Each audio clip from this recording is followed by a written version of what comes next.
우리 그리스도인들에게 이 세상이라고 하는 곳은 항상 위험이 도사리고 있는 곳이에요. 늘 파도가 넘실대고 풍랑이 일고 늘 위험이 언제 어디서 우리를 위협할지 몰라요. 그런 위험에 노출된 신앙생활을 하고 있는데 우리가 이 위험의 신앙을 극복하는 데는 믿음이 있어야 되는데 우리가 믿음을 다 잃어버렸어요. 왜 믿음을 잃어버렸을까요? 불로 연단하여도 없어지지 아니할 믿음을 준비해라. 이것이 성경에 우리에게 요구하는 가르침이거든요. 그런데 사람들하고 이렇게 대화해보면 신자들이 믿음이 없어요. 왜 믿음이 없느냐? 믿음이 없는 유일한 이유가 세상의 염려와 근심과 걱정, 두려움 이런 것들이 우리의 믿음을 압박해와요. 그래서 우리 믿음이 다 소진된 상태로 살아간단 말이죠. 그래서 우리 주님이 오실 때에도 인자가 올 때에 믿음을 보겠느냐 그랬어요. 사도 바울은 자기가 그 밀레도에서 그 고백을 할 때 보면 뭐라고 말합니까? 내가 3년 동안 너희들에게 쉬지 않고 눈물로 간구하며 내가 믿음으로 너희에게 모든 것을 했다. 그렇게 말을 해요. 그래서 우리가 믿음으로 하지 않는 모든 것을 죄로 간주해요. 그런데 주님이 이 땅에서 사역하실 때 유일하게 꾸짖으신 것 중에 하나가 믿음 없이 행하는 것을 꾸짖었어요. 다른 일로 꾸짖으신 적이 없어요. 그래서 여러분들이 너희가 믿음에 있는가 너희 자신을 시험하고 확증하라. 소위 지금 우리가 살고 있는 이 시기는 믿음을 점검해 봐야 돼요. 내가 믿음이 있는가? 아니면 내 믿음이 지금 있는 줄 알았는데 믿음이 없는 채로 살고 있지 않는가? 믿음은요, 다른 사람이 있을 때 의식하고 하는 건 믿음이 아니에요. 아무도 안 볼 때 내가 행하는 그게 내 믿음이에요. 누가 봐서 누구 때문에 내 믿음이 이렇게 달라진다고 하면 그건 위선이지 믿음이 아니에요.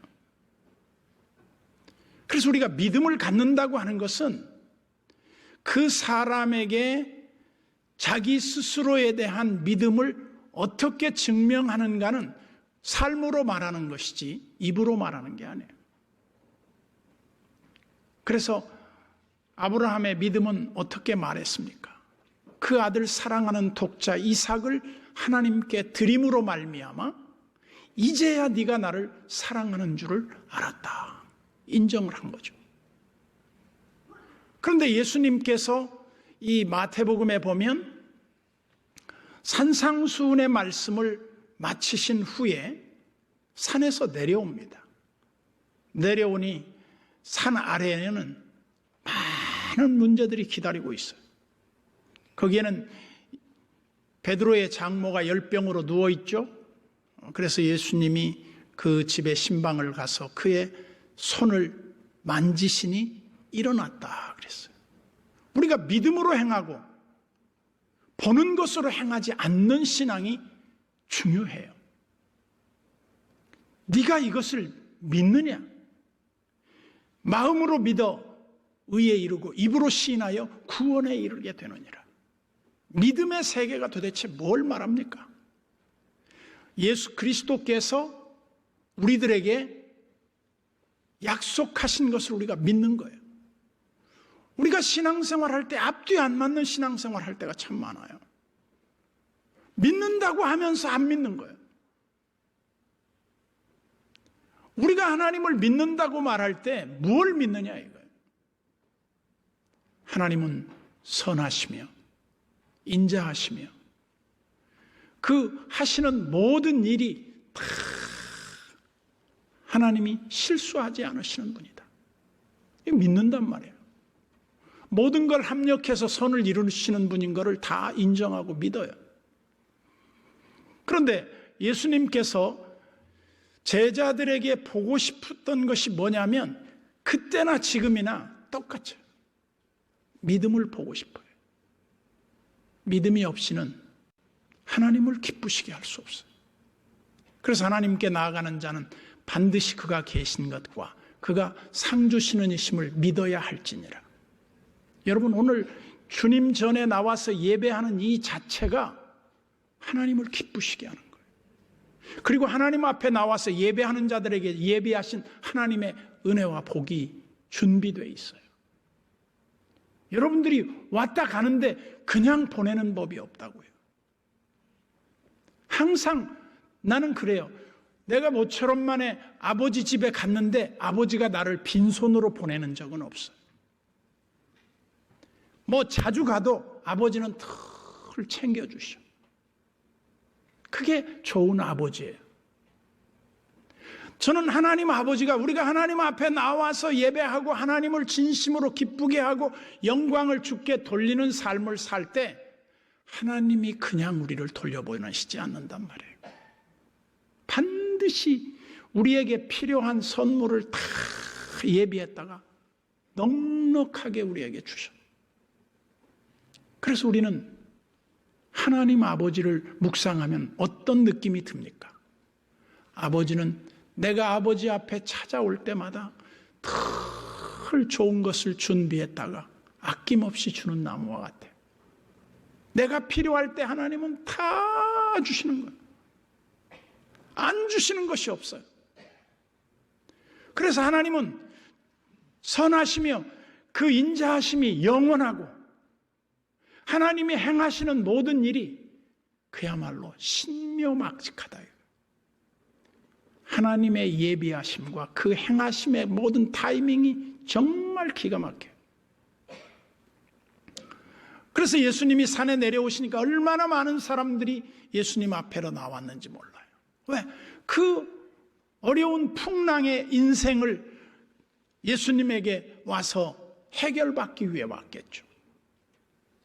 그래서 예수님이 다 고쳐주시고 제자들과 함께 뭐라고 말씀합니까? 야, 우리 건너편으로 가자. 오늘 본문 이제 23절에 보면 예수님이 배에 오르심에 제자들이 따랐더니 바다에 큰 놀이 일어나 배가 물결에 덮이게 되었을 때 예수께서는 주무시는지라. 예수님이 주무시고 계셔요. 근데 여기 우리 이 상황을 한번 생각해 보면 우리의 삶 자체도 이 모습의 그림과 같아 비슷함을 보게 돼요.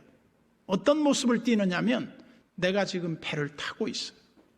그 배에 예수님이 함께 타고 계셔. 근데 예수님은 고물을 베고 주무시는데 예수님을 깨우는 게 아니라 나를 깨우는 거예요. 내가 잠들어 있어. 내 믿음이 잠들어 있어. 내가 병들어 있어요. 내가 믿음이 다 까먹었어요. 그래서 주야 주야 할 때 주님을 깨우는 게 아니라 내 잠든 영성을 깨우는 거예요. 주님도 이렇게 말씀해요. 내가 너에게 뭘 하여 주기를 원하느냐? 보기를 원합니다. 내 믿음대로 될지어다 그랬어. 믿음이 없이는 아무 역사도 안 일어나요.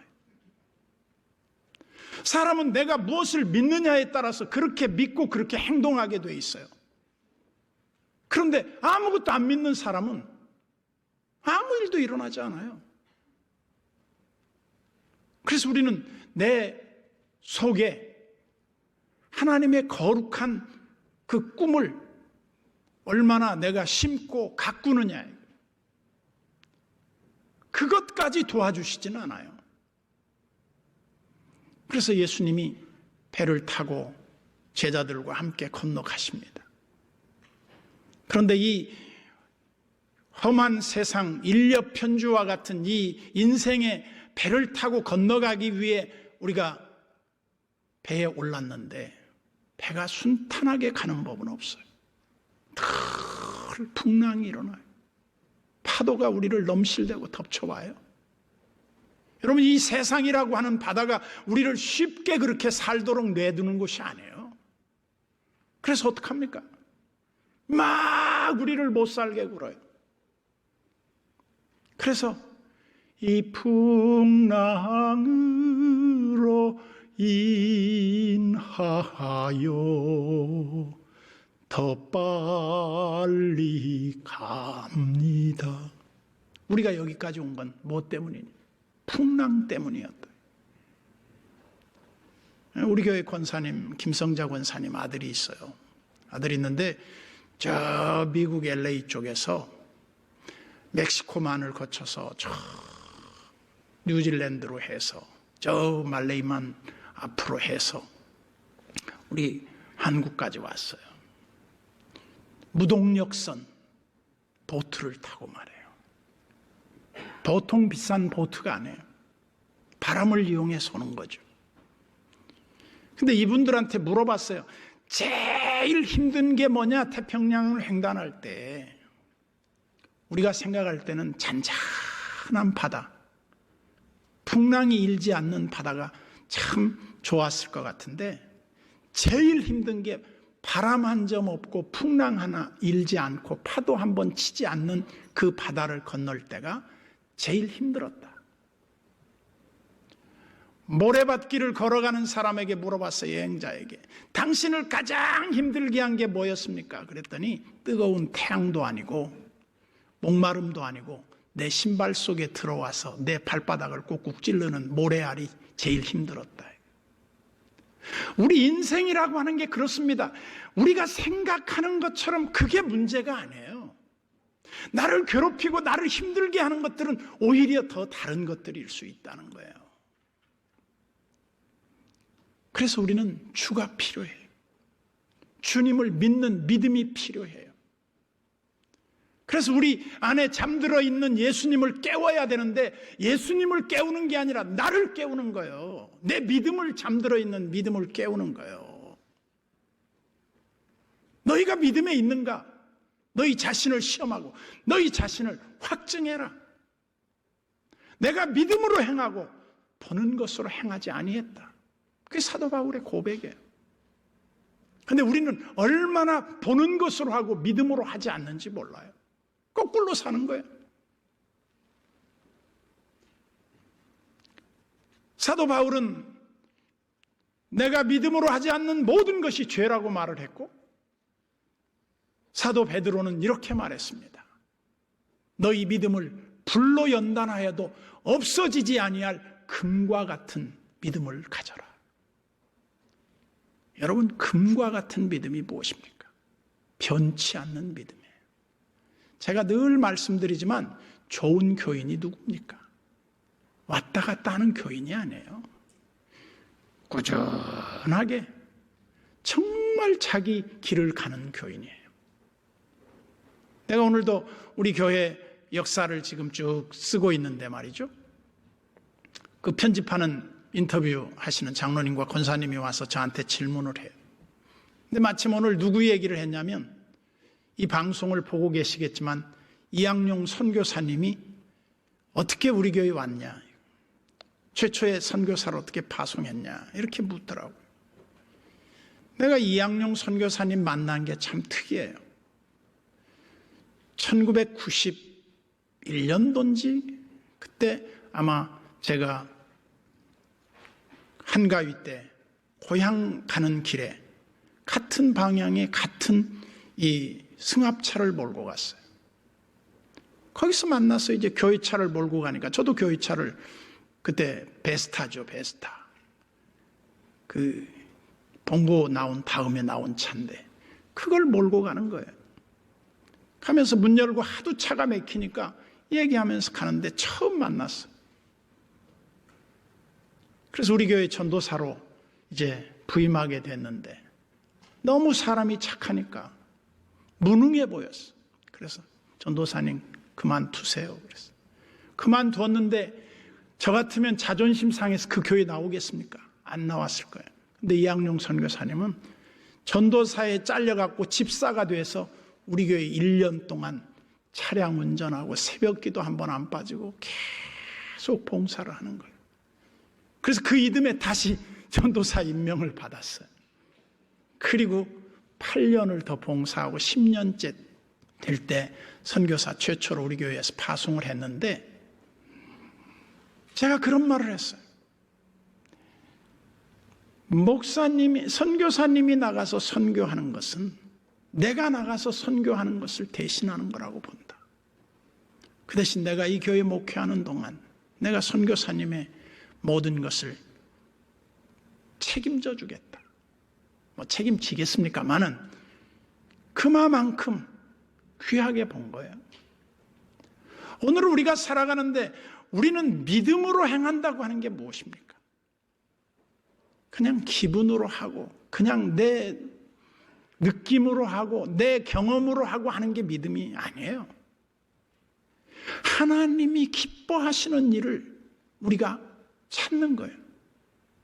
하나님이 무엇을 찾으시겠습니까? 다윗은 하나님이 기뻐하실 때 얼마나 기뻐서 감격을 했는지 춤을 추다가 허리끈 묶은 게 다 풀어져가지고 아랫도리가 다 드러났어. 그걸 본 미갈이 다윗을 꾸중합니다. 아니, 왕께서 채신머리 없이 오도방정 떨다가 그게 뭐예요? 응? 부끄러움이 다 드러났습니다. 다윗이 그 말에 조금도 위축이 안 돼요. 난 내가 부끄러운 거 그런 거 개의치 않는다. 난 너무 하나님이 좋다. 나는 하나님 때문에 춤을 췄고, 나는 하나님만 바라봤지 사람을 바라보지 않았다. 그러나 미갈, 너는 사람을 바라봤다. 왜? 사람 체면, 눈치 이런 것 저런 걸 따지느라고 너는 하나님을 바라보지 않았다. 그래서 다윗이 이렇게 저주를 합니다. 너는 평생에 자식이 없을 거야. 하나님에게 무릎을 꿇는 사람은 사람에게 무릎 꿇을 일이 없다. 그러나 사람에게 무릎 꿇는 사람은 하나님에게 무릎 꿇지 않는다. 그러나 그 결과는 너무나 다르다는 거죠. 여러분, 우리가 하나님을 믿는데 하나님은 좋으신 아버지. 우리가 뭘 달라고 하시면 가장 좋은 것을 예비하셨다가 아낌없이 주시는 분이에요. 그런 아버지인데 우리가 아버지를 믿지 않고 왜 세상만 바라보냐. 그러니까 우리 믿음이 다 까먹어가지고 두려움만 남았어요. 왜 두려워합니까? 믿음이 없으니까. 믿음, 소망, 사랑, 이 세 가지는 항상 있을 것인데 그 중에 제일은 사랑이다. 사랑의 중요성을 강조해요. 그러나 믿음 없이 사랑이 있습니까? 소망이 없는 사랑이 있습니까? 믿음, 소망, 사랑, 이 세 가지는 항상 있는 거예요. 우리의 인생이 짓눌리고 험난한 삶을 살기 시작할 때 사람들은 돌파구를 생각해요. 그러나 우리는 하나님을 바라봐야 돼요. 주만 바라보나이다. C.S. 루이스가 나니아 이야기라고 하는 유명한 연대기를 이야기하면서 옥스퍼드에서 대학생들에게 강의를 했어요. 그래서 하나님에 대한 얘기를 쭉 했죠. 그랬더니 학생 중에 한 명이 손을 들고 질문을 했어요. 교수님, 하나님은 선하신 분이라면서 왜 이 땅에는 우리가 원치 않는 이런 정말 불가사의하고 정말 힘든 일을 하나님은 이렇게 우리로 하여금 당하게 놔두십니까? 그랬더니 C.S. 루이스가 이런 말을 했어요. 하나님을 이해하려고 하지 말게. 우리 인간이 이렇게 가만히 있어도 건방지고 교만해서 하나님을 찾지 않는데 거기다가 환난까지 없다고 생각해보게. 그러면 이들이 하나님을 찾겠는가? 저는 집 나간 탕자가요, 아버지 재산 절반 가지고 가서 나가가지고 막 세계를 상대로 무역하고 장사해서 성공했다면 그 사람 교회 안 왔을 거예요. 아버지 집에 안 와요. 나가서 정말 뒤지게 고생하니까 마지막에 내가 아버지 집으로 가야 되겠다. 나는 내 인생이 우리 아버지 집에 있는 종들만도 못해. 자기의 비참한 낮아짐으로 말미암아 아버지를 생각하게 돼요. 그리고 아버지 집으로 돌아갑니다. 그 모습이 얼마나 아름답습니까? 저는 인간이 가장 아름다울 때가 언제냐? 낮아져서 더 이상 낮아질 곳이 없는 상태. 최고로 아름다운 거예요. 지가 뭐 잘났다고 고개 들고 막 거들먹거리고 다니면 하나님 나라에 야, 너 저리 가. 너 필요 없어. 교만은 패망의 선봉이에요. 믿음으로 하나님 앞에 겸손하고 나 같은 죄인 살리신 주님의 은혜 감사하고 주님 위에 살려고 하는 마음이 우리 속에 있어야 그게 가난한 마음, 그게 하나님을 진정으로 모신 그리스도인의 본분이 아니겠습니까? 우리가 예배 전에 내 이름 아시죠? 이 찬양을 불렀어요.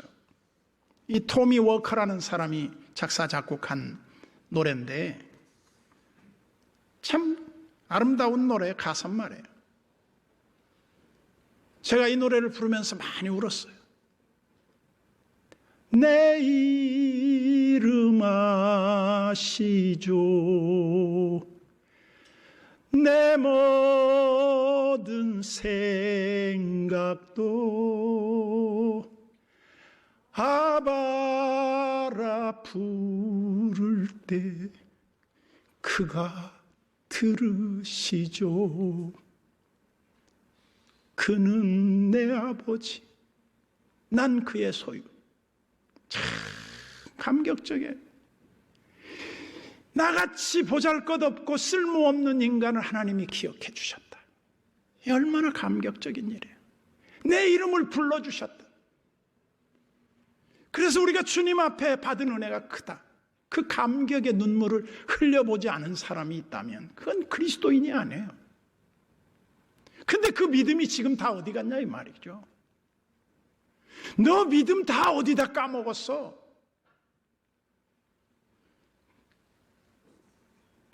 주님은 폭풍이 일 걸 알았어요. 그리고 제자들과 함께 가셨어요. 그리고 풍랑이 일었어요. 그리고 바다가 놀이 일어나서 더 이상 항해할 수가 없어요. 그때 주님이 뭐라고 말합니까? 이제 제자들이 주여 주여 우리가 죽게 되었나이다. 주님께 와서 기도한 거죠. 그래서 주님이 일어나셔서 너희가 어찌하여 믿음이 없느냐. 그리고 나서 일어나서 바람 너희들 조용히 해. 파도 너희들 지금 잔잔해. 갑자기 얘네들이 미안해하면서 쫙 조용해진 거예요. 왜 이렇게 됐습니까? 저는 이 그림을 그려봐요. 우리 인생의 파도가 치고 우리가 정말 이 풍랑이 우리에게 닥쳐올 때 우리가 어떻게 하겠냐. 주님밖에는 도우시리가 없어요. 근데 자꾸만 사람들은 사람들을 찾아가서 뭘 해결해 보려고 그래요. 오늘 우리가 주님 앞에 주여 내 믿음 없는 걸 도와주소서. 내 믿음을 새롭게 해 주옵소서. 우리가 하나님 앞에 바로 선다고 하는 게 무엇입니까? 주님 한 분만을 온전히 신뢰하는 거예요. 세상 것을 바라보는 게 아니에요. 우리의 신앙의 초점이 흐려지지 않게 우리 신앙을 잘 관리하는 우리 성도들 되시기를 바랍니다.